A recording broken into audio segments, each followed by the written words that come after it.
firman Tuhan dengan tema pencurahan Roh Kudus untuk mengerjakan amanat agung. Ada banyak orang-orang percaya salah mengerti tentang kenapa Roh Kudus itu dicurahkan. Memang Roh Kudus dicurahkan untuk sebagai penghibur, sebagai penasehat, sebagai penolong, yang menguatkan, meneguhkan, dan segala macam, yang memberkati, yang menyembuhkan, mengadakan mukjizat dan segala macam. Tetapi fokus utama dari Roh Kudus adalah menyertai kita dengan tanda-tanda heran, dengan tanda-tanda ajaib, dengan kuasa Allah untuk mengerjakan amanat agung, untuk menjadikan semua suku bangsa di dunia ini menjadi murid Yesus. Itulah tujuan kenapa Roh Kudus diberikan. Bukan sekedar untuk kita nikmati bagi diri kita sendiri. Roh Kudus bukan dicurahkan, diberikan supaya kita have fun, senang-senang dengan keluarga bahagia, sepertinya rasanya sedang di surga walaupun masih di bumi. Yang Roh Kudus inginkan adalah kita menjadi utusan Tuhan untuk menjadikan semua suku bangsa, semua manusia, apapun sukunya, berapapun umurnya, menjadi murid Yesus. Saya mau bawa firman Tuhan pada malam hari ini ke sana. Amin Bapak Ibu. Amin. Kita kenal amanat agung Matius 28 ayat 18 sampai dengan 20. Saya akan bacakan untuk kita. Matius 28 ayat 18 sampai dengan 20. Yesus mendekati mereka dan berkata, "Kepadaku telah diberikan segala kuasa di sorga dan di bumi. Karena itu, pergilah, jadikanlah semua bangsa muridku, dan baptislah mereka dalam nama Bapa dan Anak dan Roh Kudus, dan ajarlah mereka melakukan segala sesuatu yang telah kuperintahkan kepadamu." Perhatikan berikutnya. "Dan ketahuilah, aku menyertai kamu senantiasa sampai kepada akhir zaman." Ini adalah ayat favorit saya yang sering kali saya kutip dalam khotbah saya di mana saja.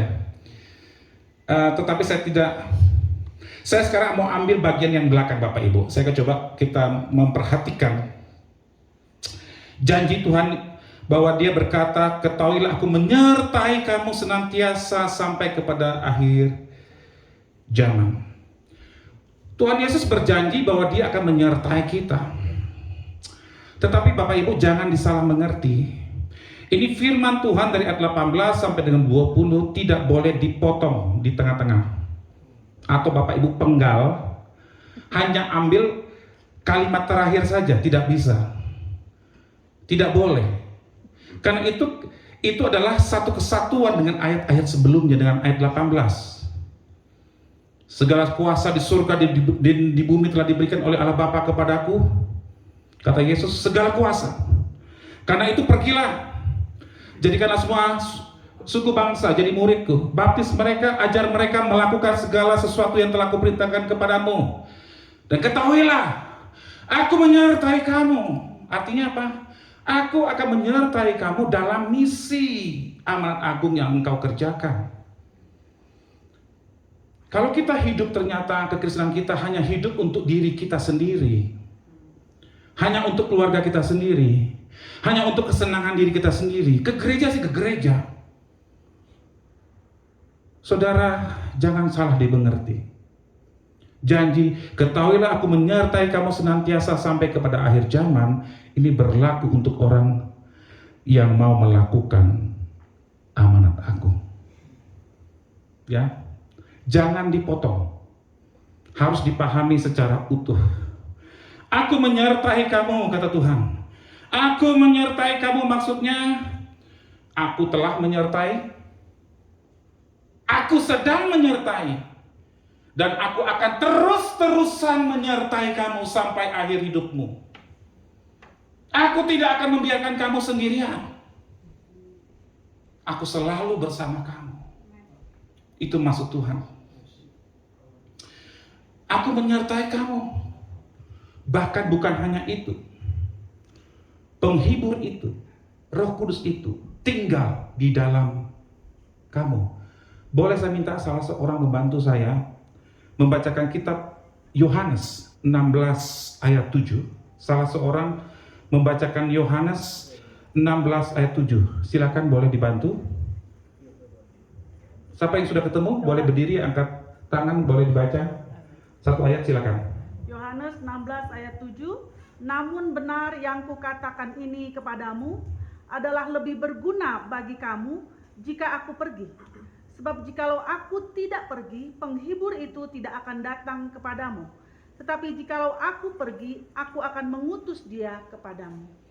Ya, Yesus meninggalkan kita, naik ke surga. Kenapa? Karena supaya dia mengutus penghibur itu, Roh Kudus itu tinggal di dalam kita. Tuhan berkata, aku akan menyertai kamu sebagai seorang sekutu, sebagai seorang yang bersatu di pihakmu, yang mendampingimu, bersamamu, berdiri bersamamu, menghadapi semua masalah, menghadapi semua tantangan, menghadapi semua panah api si jahat, menghadapi semua strategi-strategi musuh. Aku berdiri bersama kamu. Aku tidak meninggalkan kamu. Aku menyertaimu, aku menyokongmu, aku akan membelamu. Itu janji Tuhan. Ya. Aku menyertai kamu dalam segala pelayanan kamu. Aku menyertai kamu dalam segala pekerjaanmu. Aku menyertai kamu dalam segala penderitaan, pergumulanmu, masalahmu. Aku bersama kamu. Aku tidak membiarkan kamu sendiri. Aku akan memampukan kamu melalui semua masalah itu. Saat kamu menempuh api, kamu tidak akan dihanguskan. Kamu melewati air yang deras, kamu tidak akan dihanyutkan. Ketahuilah, aku akan menyertai kamu di dalam gereja, di luar gereja, di atas mimbar, di luar mimbar, di pekerjaan dan di luar pekerjaan, di pedalaman, di kota, di negeri-negeri yang tandus, bahkan di dalam penjara sekalipun, aku terus menyertai kamu. Itu janji Tuhan buat kita semua. Amin, Bapak Ibu. Aku akan terus menyertai kamu sehingga pelayanan kamu dalam menjadikan semua bangsa menjadi muridku akan mendatangkan buah. Tuhan akan menyertai kita sampai kita berbuah. Hidup kita berbuah. Berbuah yang lebat, berbuah yang baik. Tuhan akan menolong kita. Tuhan akan memampukan kita dengan segala apa saja resources dari Tuhan menyertai engkau. Tanda-tanda heran dan ajaib akan menyertai kita. Mujizat Tuhan akan menyertai kita. Segala panah api si musuh akan takluk jatuh di hadapanmu. Semua siasat-siasat jahat akan jatuh di hadapanmu, tidak akan menimpa engkau. Karena Tuhan bersama dengan utusannya. Amin, Bapak Ibu. Amin. Para murid Kristus akan terus memiliki hadirat Tuhan, akan terus bersama dengan Tuhan. Dalam kata aslinya itu pasas, tas, hemeras, artinya bahwa Allah bersama kita senantiasa, bahwa Allah bersama kita segala hari, setiap hari, pada hari Minggu, hari biasa, hari indah, hari-hari buruk, musim dingin, musim panas. Tidak ada satu hari, satu jam, bahkan satu detik pun yang kita lalui tanpa penyertaan Tuhan bagi kita semua. Dimanapun kita berada, perhatikan Bapak Ibu, bahwa firman Tuhan selalu dekat dengan kita. Firman Tuhan itu bahkan ada di dalam mulutmu. Amin, Bapak Ibu. Firman Tuhan bahkan ada di dalam mulutmu. Dan Roh Kudus, Roh Kristus dekat dengan engkau, bukan jauh, tetapi bahkan di dalam hatimu. Yesus menjamin penyertaannya melalui Roh Kudus yang tinggal di dalam hati kita. Segala kuasa di surga dan di bumi diberikan oleh Allah Bapa kepada Kristus, dan Kristus memberikan kuasa itu kepada kita untuk melanjutkan misi Kristus, untuk mencari dan menyelamatkan yang terhilang. Ada banyak domba-domba yang terlantar. Bapak Ibu, ketika kita memperhatikan ayat-ayat di Alkitab, Yesus berkeliling ke berbagai tempat, kota-kota dan desa-desa. Dia mengajar di dalam bait Allah. Dia menyatakan mujizat di berbagai tempat. Dan ketika Yesus berkeliling ke kota-kota dan desa-desa, dia melihat ada banyak orang, kerumunan-kerumunan manusia, dan dalam hatinya muncul belas kasihan kepada mereka. Karena orang itu hidup dalam ketakutan, dalam dosa, dalam kecemasan, dalam kekhawatiran, hidup dalam kutuk, hidup dalam sakit penyakit, hidup dalam segala kemiskinan, keterbelakangan. Dan Yesus memiliki belas kasihan kepada mereka. Dan Yesus berkata kepada Petrus apa? Petrus, apakah kau mengasihi aku? Petrus, apakah kau mengasihi? 3 kali Yesus bertanya. 3 kali Petrus menjawab, Tuhan, aku mengasihi engkau. Dan 3 kali Yesus berkata, gembalakanlah domba-dombaku. Maksudnya apa? Gembalakan orang-orang yang terlantar itu. Maksudnya apa? Muridkan mereka, ajar mereka, duduk bersama mereka, dengar masalah mereka, peluk mereka, kasihi dia, jadilah sahabat bagi mereka, doakan mereka, bagikan firman Tuhan, bawa mereka kepada Kristus. Bapak Ibu, Kisah Para Rasul 1 ayat 8, Yesus berkata kepada para murid, tetapi kamu akan menerima kuasa kalau Roh Kudus turun ke atas kamu. Sekali lagi Yesus menjanjikan kuasa. Yesus menjanjikan kuasa kalau Roh Kudus turun ke atas kamu. Perhatikan. Dan kamu akan menjadi saksiku di Yerusalem dan di seluruh Yudea dan Samaria dan sampai ke ujung bumi. Lagi-lagi ternyata Yesus menekankan bahwa dia akan mencurahkan Roh Kudusnya untuk kita bersaksi. Bukan sekedar enjoy our life, bukan sekedar have fun, bukan sekedar mengalami pengalaman supranatural dan mengalami suasana surgawi, bukan sekedar itu. Tetapi Roh Kudus diberikan, Roh Kudus dicurahkan supaya tanda-tanda heran yang ajaib, kuasa Allah menyertai kita untuk mengerjakan misi, menjadikan semua suku bangsa menjadi muridnya. Mulai dari Yerusalem, Yudea, Samaria sampai ujung bumi. Mulai dari keluarga kita. Mulai dari orang-orang sekeliling kita, tempat kita kerja, tempat keluarga kita, keluarga besar kita, kota kita, bahkan ujung-ujung bumi. Jadi jangan salah mengerti Bapak Ibu. Roh Kudus diberikan kuasa supranatural menyertai kita. Bukan sekedar untuk diri kita. Sekali lagi, ini untuk misi amanat agung. Amin Bapak Ibu. Amin. Kata kuasa yang ada di dalam ayat tersebut berasal dari bahasa Yunani, ditulis dengan kata dunamis, yang kemudian menjadi akar kata untuk kata dinamis dan kata dinamit. Ya, kuasa itu, kamu akan menerima kuasa. Itu berasal dari kata dunamis, berasal dari akar kata dinamis dan dinamit. Artinya ada kuasa. Ada kuasa. Ya, ada kuasa. Perkataan yang keluar dari mulut orang-orang percaya yang mengerjakan amanat agung. Ada pengurapan dari Allah. Ada kuasa yang keluar dari setiap perkataan utusan Tuhan. Perkataan saudara berbeda dengan perkataan orang duniawi. Ada kuasa, dunamos, dinamit, power. Perkataan yang keluar dari mulutmu dikuduskan untuk memberkati orang, untuk melepaskan orang-orang yang terbelenggu, untuk menghiburkan orang yang susah hati, untuk menyembuhkan orang yang sakit. Saudara, Tuhan menyertai kita dengan kuasa. Amin. Itulah sebabnya kita merayakan hari Pentakosta. Ya. Bukan sekedar, mohon maaf, berbahasa roh, bukan sekedar bernubuat, bukan sekedar manifestasi, ya segala macam itu, karunia-karunia roh itu memperlengkapi kita untuk sekali lagi pergi menjadi saksi Tuhan dimanapun kita berada, dimanapun Tuhan menempatkan kita. Kita menjadi utusan Tuhan di situ, di keluarga kita, di teman kita, ya di lingkungan kita. Ya, Roh Kudus dapat melakukan apa saja melalui kehidupanmu yang terbatas. Saudara, Bapak Ibu, saya adalah orang terbatas. Bahasa Inggris saya terbatas. Pengetahuan saya terbatas, pengalaman saya terbatas.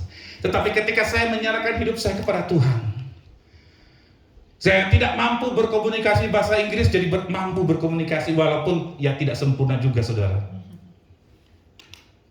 Yang gak pernah menginjakkan kaki meninggalkan negara Indonesia, Tuhan bawa saya sekarang ke berbagai tempat, tempat-tempat yang gak pernah saya dengar namanya pun Tuhan bawa saya ke situ, ke kota-kota dan ke desa-desa. Tuhan menyertai dengan hikmat dan kuasa, ma'rifat dan segala macam, menyertai sesuai dengan janjinya.